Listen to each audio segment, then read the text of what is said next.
What's up, Raider Nation? This is your boy, Nita, and we're back again after the third preseason game against Miami. Just a couple of notes that I want to go over with you guys about. I mean, some of them were obvious and some of them were not. So we're going to go over those and also go over a little bit of rumor talk that we just got during the game. So I'm glad this shit is getting out early. But for right now, please like and subscribe. If you like the content so far, give me a comment, give me a shout out, anything. But yeah, let's go. All right, so after last night's game, we had a couple of things that we can take as positives and a couple of things we can take as negatives. I'm gonna start with the negatives, of course. There's a big elephant in the room, and that's Alex Leatherwood. I don't know why he's at right tackle. He was a standout in Alabama for a left tackle and also right guard. He played right guard, but wasn't quite a standout then. He was more of a standout at left tackle. Now, all I see over social media is that we need to trade him. We need to get rid of him. He's no good. We should get rid of him.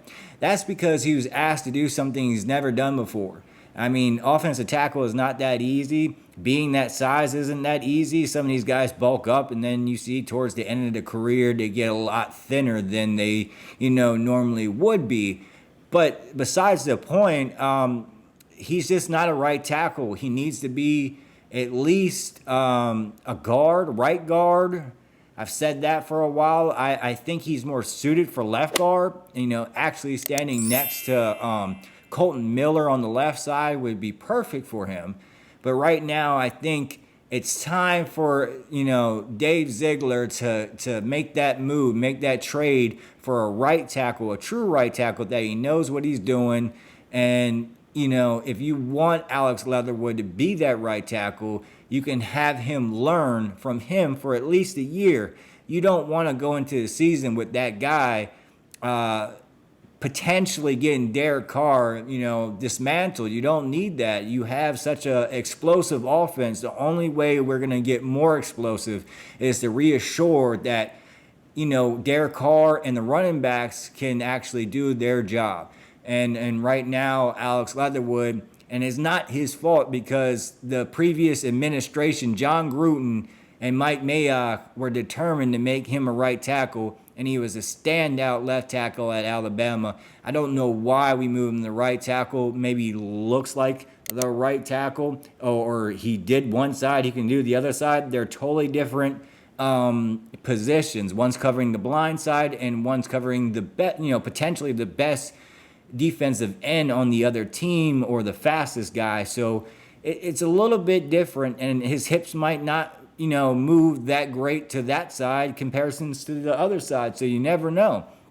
I mean, he could have been, a left tackle even in, say, high school. So we don't know. I don't know how far it dates back with Leatherwood, but I know he was a standout for at least 2 years at Alabama, especially for the national championship game. He was a left tackle. So why are we fixing something that is not broken and making it broken? We're setting him up to fail, and then we're throwing him under the bus, which isn't fair to him. I mean, to be honest with you. So, I mean, yeah, Alex played like crap, but anybody else, okay, so put Morag at wide receiver, put Morag at running back, put him at quarterback. And if he doesn't do good, do we have the right to bash him? No. I mean, he just did what the coaches told him to do. He got drafted because they wanted him to be a right tackle. They asked him, can you be a right tackle? He said, sure. I would have said the same thing. I would have been like, yeah, I can do it. Probably we'll find out one way or the other. But, that's the elephant in the room. We're getting that out the way. 2 takeaways, or maybe 3, 2 rookies. Britton Brown really stood out from UCLA. He's definitely going to have to be the 5th running back. We're going to have to keep him going into the 53-man roster. We can't dabble and see if he clears waivers. He won't do it. He's really good, and he's a sleeper. And that means possibly keeping 5 running backs unless there's a trade of some sort. Zeus is really good. You got Josh Jacobs, of course, and you got Drake, of course. So there's a lot of running backs. And you got Abdullah. I mean, I like Abdullah. He's very versatile. He's part of that McDaniel scheme. I really like what he's doing. Tashawn Brown had a hell of a game. He's looking the part. He's made his way onto that 53-man roster. There's some guys that can be cut for Tashawn Brown because the sky's the limit with this guy, and he's just getting started. I think he had 4 tackles for loss. I mean, this guy, he was really balling last night. Our secondary guys, our third stringer guys were competing with their ones. So that's very positive note in itself. But Jonathan Abram, he had a good game, but that's expected. He shows up early. My problem with Abram is coverage, but I like the way they've been moving him around. They've been moving him around in nickel. They've been moving him around all over the board so you don't know where he's at. It's very, very smart coaching by Graham. I really like what he's doing with him. He's moving him around. He's moving. You don't know where he's going to be. That's awesome. I like that technique. I just want to see how he is for the long run. We always have problems with him getting injured or doing something off the wall or just disappearing in general. But I have a lot of expectation for Abram. Besides that, nothing huge to take away from the whole game. It's very positive. I just can't wait for the regular season. And I'm, basically that the right tackle situation is the biggest need out of all of them. Cornerback, I was kind of sketchy about after last night's game. I can see that it can work out. The safety position, same way. I can see that it can work out. The coaching is really good, and coaching matters. Overall, coaching matters, and it's showing after Gruden situation with the terrible coaches that they had, and now what we have now. It makes a ton of sense. These guys they're playing. They're sneaky good. The defense is sneaky good, and that's what I like about it. I like them to creep up, but the right tackle situation needs to be addressed. That's huge. The right tackle situation is the biggest one. And if you don't want Leatherwood there, Brandon Parker is not the answer either.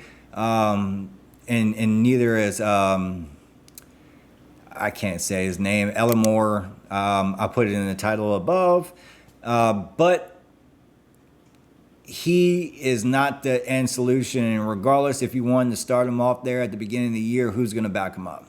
I mean, if he gets hurt or he's getting beat, who are you going to have there to back him up? Not too many people are, Brandon Parker, and then you have Leatherwood. And then I can't believe these sports writers and everyone else, on social media. I know the fans get into it a little bit too hard, but, these sports writers kind of give him a hard time. And just look to his college career and tell me how many all-pro accolades did he win at right tackle. But at left tackle, he was a superstar. So, I know Colton Miller's there, but you can't expect them to do a completely different position on the offensive line. It's just not going to work out. So, I'm not going to bash a player that bad unless he's really that bad. I don't think he is. I think he's just out of position, and that's clear. So anyways, Ziegler, do your thing, as you've always been doing. But there was another topic that I wanted to discuss that didn't really have to do with the preseason game. It had more so to do with what was going on during the game with Dana White and Rob Gronkowski.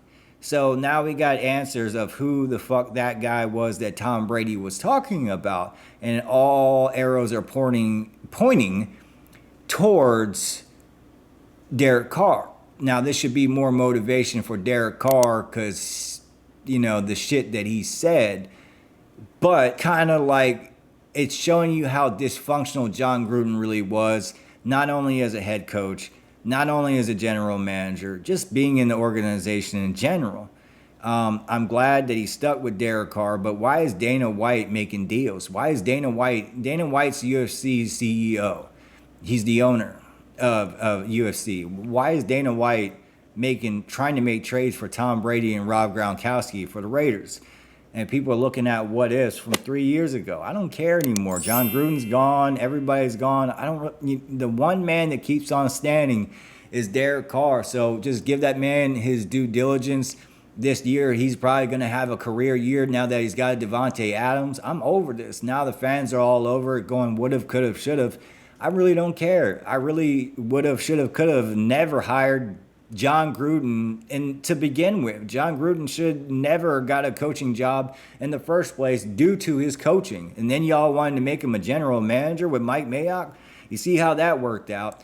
Now, so moving forward after those, ridiculous comments, I can't wait to the regular season. If anybody could give me a website, as far as this is the first year that I don't have DirecTV, so I want to watch the Raiders games, and if y'all know a streaming site or whatever, put it in the comments below or send me a message on Twitter or whatever you want to do, but just hit me up, let me know.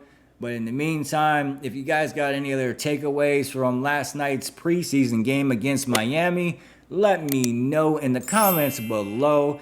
But besides that, please like and subscribe. It was a pleasure to be back. Ah, holla.